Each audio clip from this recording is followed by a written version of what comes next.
Welcome back to the Morning Blend. A recent study reports that about 70% of employees have been managed by a micromanager at some point in their career, and almost all of them said it hurt morale, their productivity, and many of them quit because of it. So how can we transition to a management style that's more trusting of our employees? Beth Ridley is a leadership expert and workplace culture consultant, and she joins us now with some advice. Great to see you. Hi, good morning. Nobody likes a micromanager, right? Of course not. Because it's like them saying, you don't know how to do your job.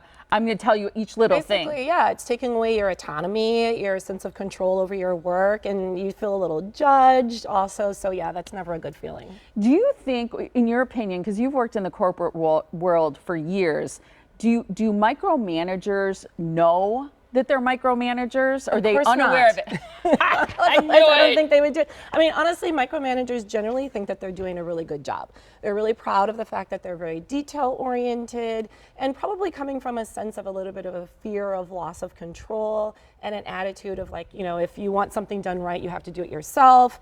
And, you know, I know best. Maybe I'm in this position of authority, so I'm going to have a little bit more control and say over the work. And it really ends up having the opposite effect of what they're hoping to accomplish. Interesting that they're unaware of it, but see it as a very positive thing. And they are probably working really hard. They're working too hard probably to do someone else's job or tell them how to do it. Correct. Why do you think, is it that control thing? Because why do people become micromanagers? A lot of it is sort of like early in your career in managing people. You haven't quite developed that skill to hold people accountable without having too much control over. Some of it is confidence in your own ability as a manager too. So, I mean, if I have to be honest, I had micromanagement tendencies when I first started managing people. I think it's something you sort of like grow away from as you have more experience and confidence managing people. Because at the root of the problem or the issue is that it shows a lack of trust in somebody's ability. So you hire someone, or maybe you didn't hire them, someone else did, but you're hired to do a job,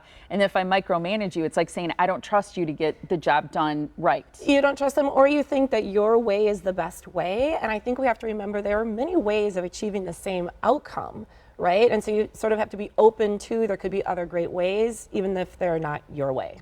Yeah, I think that's true of parenting too. We always think our way is the right way.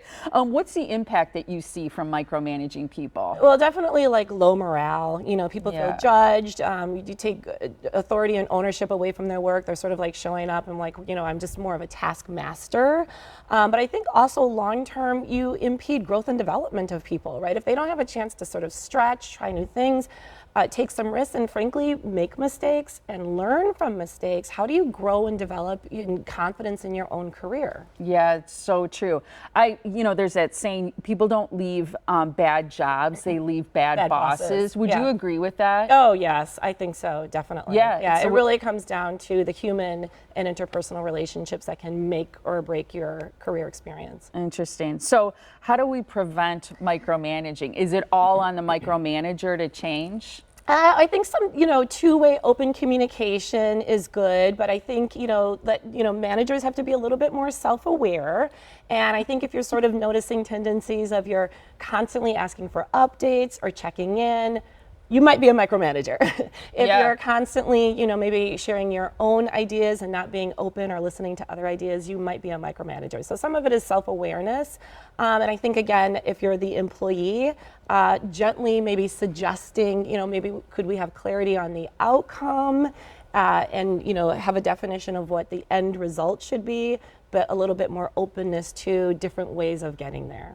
Yeah, I was wondering as the employee what you can say, because probably confronting someone and being like, you're a micromanager and I don't like it. You know, is there a way to sort of effectively communicate that it's a style that's not effective, and that there's maybe that you'd like a little bit more autonomy? And to have your input recognized. Yeah, absolutely. I would definitely say, you know, broach that conversation with a little bit of tact. Yeah.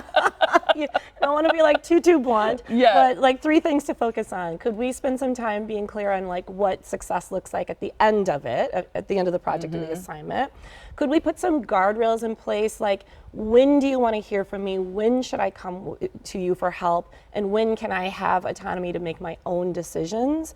And then maybe instead of regular updates, just could we have more of an open door policy? I could use some of that time that I might spend in one-on-one meetings with you, giving you updates, to actually doing the work. And I promise to come to you when I have challenges, when I need your advice and counsel. I like that. I liked what you said about focusing on outcomes. I didn't get it at first, but then when I thought about it, it's like if I know this is our goal, this is what we hope to accomplish, then let me have more input on how we're going to get there. If I know what you're looking for as an end goal, then let me have more authority, control over how I'm going to go about getting there. Totally. And as long as the outcome is achieved, then that that's should exactly be okay. Right. And you'd mentioned like a lot of times micromanagers spend too much time, and the truth is once you get a little bit more comfortable trusting people, generally people surprise you, right? They were hired for a reason. They're actually good at their job. They generally surprise you like, oh my gosh, I didn't know you could do it this way, or the outcome is great, how they got there,